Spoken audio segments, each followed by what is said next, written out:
December 8, 1940. 9:12 p.m. London. The city is burning. From the banks of the Thames to the narrow streets of the East End, firestorms climb into the night sky. German bombers fade into the darkness above, leaving behind a city of shattered glass, choking smoke, and sirens that never seem to stop. Inside a dimly lit room beneath Whitehall, Prime Minister Winston Churchill sits hunched over a desk, a single lamp casting long shadows across a map of Europe. His cigar has gone out. He doesn't notice. On the desk before him lies a letter, unfinished, rewritten, and now final. It is addressed not to an ally in triumph, but to a nation still officially neutral. In measured, almost desperate language, Churchill prepares to admit something no British Prime Minister has said in centuries. Britain is broke. Outside, anti-aircraft guns thunder. Inside, the British Empire, still stretching across a quarter of the earth, stands on the edge of financial collapse. This is the moment when the story most people think they know about World War II quietly fractures. The popular narrative is simple. Britain stood alone. America came to the rescue. Democracy survived. Lend-Lease is remembered as an act of generosity, an arsenal of democracy, a lifeline thrown across the Atlantic. But history, when slowed down and examined closely, reveals a deeper paradox. How did the richest empire in human history emerge from victory financially ruined, while its junior partner emerged as the undisputed global superpower? And how did aid become leverage? This documentary is not about battlefield heroics or moral absolutes. It is about systems, incentives, and power, about what happens when war collides with finance, and survival comes at a price. To understand Lend-Lease, we must rewind, not to Pearl Harbor, but to a world before the bombs fell. In 1939, Britain was not a desperate nation. It was the financial center of the world. London cleared global trade. The pound sterling functioned as the reserve currency of international commerce. British capital flowed through railways in India, mines in Africa, utilities in Latin America, factories in the United States. The empire was not just territorial. It was financial. Across the Atlantic, the United States watched carefully. Scarred by World War I, shaped by the Great Depression, and constrained by neutrality laws, America had no intention, at least publicly, of entering another European war. But it did have something Britain increasingly lacked: liquidity. As the Blitz intensified, Britain's war was not only fought in the skies over London or the deserts of North Africa. It was fought in balance sheets, shipping manifests, gold vaults, and emergency legislation. This is where the architects enter. Franklin D. Roosevelt, a president navigating public isolationism and private interventionism. Henry Morgenthau Jr., Treasury Secretary, methodical and relentless, who believed economic power defined post-war order. John Maynard Keynes, the world's most famous economist, attempting to save Britain not from defeat, but from ruin. Each man understood something critical. Whoever controlled the flow of finance during the war would shape the peace that followed. Lend-Lease would be sold to the public as a simple metaphor, a neighbor lending a hose to a burning house. But behind the metaphor was a complex system of conditions, demands, and irreversible concessions. Assets would be liquidated. Markets would be opened. Trade systems would be dismantled. Strategic geography would change hands. And when the war ended, the tap would be turned off almost overnight. This introduction is not an indictment, nor a defense. It is an examination of power exercised quietly, legally, and with lasting consequences. Because when the guns finally fell silent in 1945, Britain had won the war, but lost the world it once dominated. And the mechanisms that made that transformation possible were set in motion long before the victory parades. This is the story of Lend-Lease, not as legend, but as leverage. At the end of World War I, Britain emerged victorious, but financially wounded. The empire still stretched across continents, yet beneath its vast geography lay a dangerous truth. Britain was no longer the world's creditor. It was a debtor. During the First World War, Britain had sold off enormous portions of its overseas investments to finance the fight, many of them to the United States. railways in Latin America, utilities in North America, shipping interests across the globe. All gone. By 1919, the financial center of gravity had already begun to shift westward. The interwar years only deepened this decline. Britain struggled to maintain the gold standard, protect sterling, and uphold imperial trade preferences. The Great Depression shattered global commerce, forcing Britain to retreat inward, building tariff walls around the empire to survive. The United States, by contrast, emerged from the 1930s with unmatched industrial potential. Its factories were idle, its workforce underutilized, its gold reserves immense. When war returned to Europe in 1939, Britain entered not as a confident hegemon, but as a fragile power relying on momentum from a bygone age. To war without money, 1939 to 1940. When Germany invaded Poland, Britain declared war within hours. But declarations do not fuel factories. Gold does. From the first days of the conflict, Britain faced a brutal arithmetic. It needed American oil, food, steel, aircraft, trucks, and munitions. And the United States demanded payment in dollars. Under the cash-and-carry system, Britain paid up front and transported the goods itself.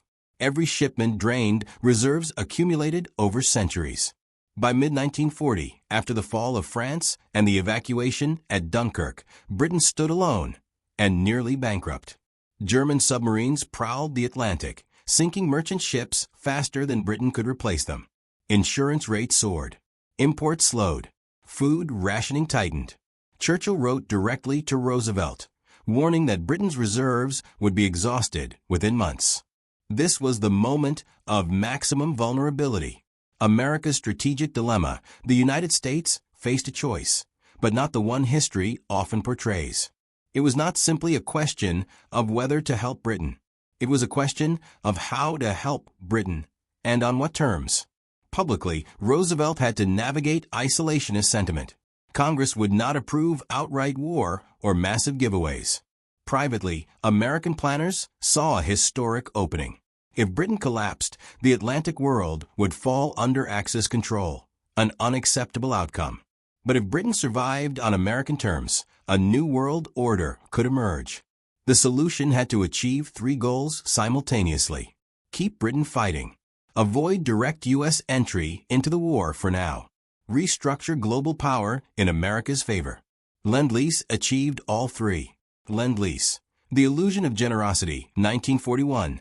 Passed in March 1941, Lend-Lease allowed the U.S. president to supply war materials to any nation deemed vital to American security. The language was deliberately vague. There was no price tag, no repayment schedule, no clear limits. But the conditions were implicit. Britain would receive what America chose to give, when America chose to give it.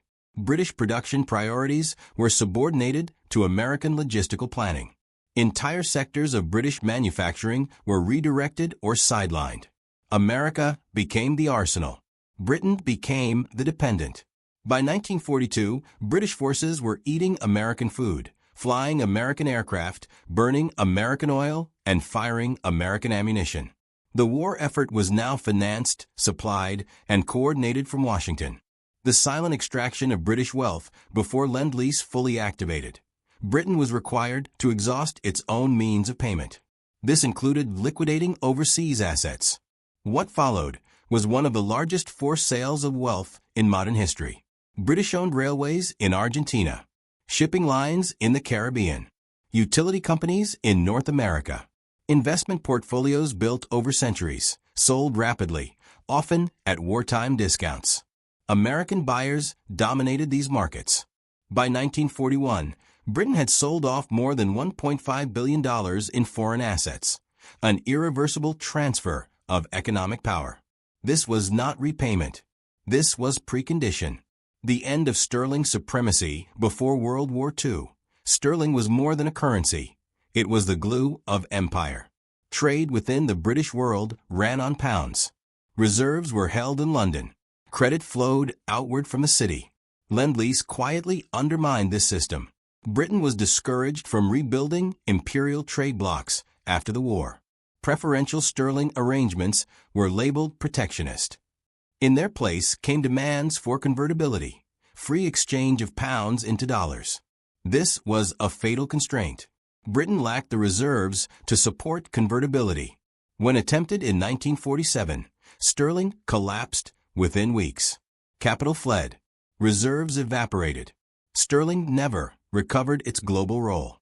The dollar replaced it. Bretton Woods, designing the post-war order, 1944. While Allied soldiers fought across Europe, economists and planners met in Bretton Woods, New Hampshire, to design the post-war financial system. Britain arrived weakened. The United States arrived dominant. John Maynard Keynes proposed a balanced system, one that restrained creditors as well as debtors. He warned that unchecked American financial power would destabilize the world. He lost. The final agreement pegged global currencies to the dollar. The dollar alone was convertible to gold. The United States held most of the world's gold.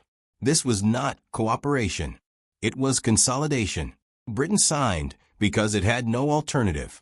The abrupt end of Lend-Lease, 1945. In August 1945, days after Japan's surrender, the United States abruptly terminated Lend-Lease. Britain was stunned. Its economy was shattered. Cities lay in ruins. Industry was exhausted. Food shortages loomed. To survive, Britain had to borrow, again, from the United States. The 1946 Anglo-American loan bound Britain to strict financial conditions. Repayment would stretch across generations. The final payment was made in 2006. The empire unravels without financial independence. Empire became unsustainable. India gained independence in 1947. Colonies across Africa and Asia followed. Not always peacefully, not always willingly, but inevitably. Britain no longer had the money to rule. The empire dissolved not in defeat, but in insolvency. Victory. Without supremacy, Britain won the war, but lost the world it had ruled. The United States emerged as the architect of the global system, its currency, its institutions, its rules. Lend-Lease had done its work. When the war ended in 1945, Britain stood on the winning side of history. Its soldiers had fought from the beaches of Normandy to the deserts of North Africa.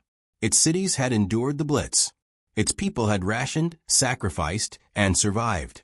On the surface, victory seemed complete. But beneath the flags and celebrations, something vital had been lost. The British Empire had survived the war, but it no longer controlled its own future. The collapse did not arrive in the form of invasion or surrender.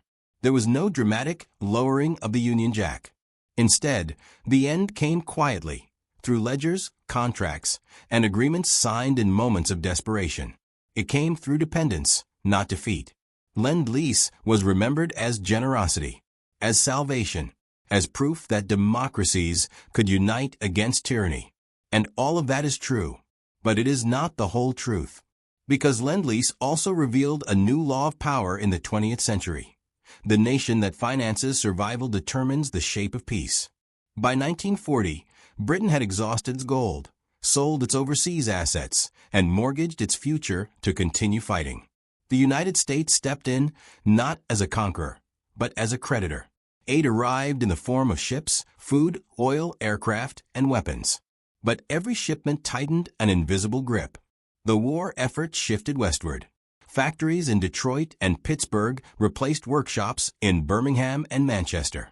The Atlantic became an economic pipeline, flowing overwhelmingly in one direction. Britain remained a military power, but it ceased to be a financial one. When peace finally came, the imbalance was impossible to ignore.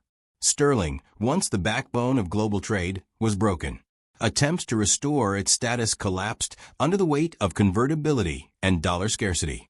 Britain's imperial trade system, carefully built over centuries, was dismantled under post-war conditions that favored openness, liberalization, and American industry. And with financial independence gone, empire became unsustainable. India's independence in 1947 was not only a moral reckoning, it was a financial inevitability. Across Africa, the Middle East, and Asia, Britain withdrew not because it lacked soldiers, but because it lacked money. Administration, infrastructure, defense, empire was expensive. and the empire could no longer pay for itself. The empire dissolved not in defeat, but in insolvency. Meanwhile, the United States emerged transformed. It held the world's gold. It issued the world's reserve currency. It designed the institutions that governed global finance. The dollar became the measure of value. Access to American markets became the measure of opportunity. This was the real legacy of Lend-Lease. It marked the moment when global power stopped being measured by territory and began being measured by control of systems. The Bretton Woods institutions, the dominance of the dollar, the architecture of post-war debt, these were not accidents of history. They were the logical extension of wartime leverage. Lend-Lease was the bridge between military necessity and financial supremacy, and it established a model that would be repeated again and again. In the decades that followed, nations facing crisis would turn to stronger powers for help. Loans would arrive. Aid would flow, but always with conditions: structural reforms, currency rules, trade liberalization, repayment schedules stretching across generations. The battlefield had changed. Wars no longer ended only with treaties and borders. They ended with financial integration, dependency, and realignment. Power no longer required occupation. It required access to credit, to markets, to currency. Lend-Lease proved that dominance in the modern world could be achieved without conquest. It also exposed a hard truth about alliances. They are shaped not just by shared values, but by asymmetric need. Britain needed survival. America offered it, but on terms that reflected a new hierarchy. This does not make the story one of villains and victims. Britain chose survival because there was no alternative. The United States pursued its interests because rising powers always do. The tragedy lies not in intention, but in consequence. History often portrays the end of the British Empire as inevitable, as the natural result of nationalism, decolonization, and moral progress. But finance accelerated that end. Lend-Lease did not merely coincide with imperial decline, it structured it. And that is why this story still matters. Because the world we live in today, its debts, its currencies, its institutions, was shaped in those wartime decisions. The same mechanisms still operate. The same logic still applies. When a nation loses control of its currency, it loses control of its destiny. When survival depends on external financing, sovereignty becomes negotiable. When aid replaces independence, power quietly changes hands. The British Empire learned this lesson first, and it learned it not on the battlefield, but at the negotiating table. Lend-Lease was the moment the torch passed, not ceremonially, but financially. The United States did not inherit empire.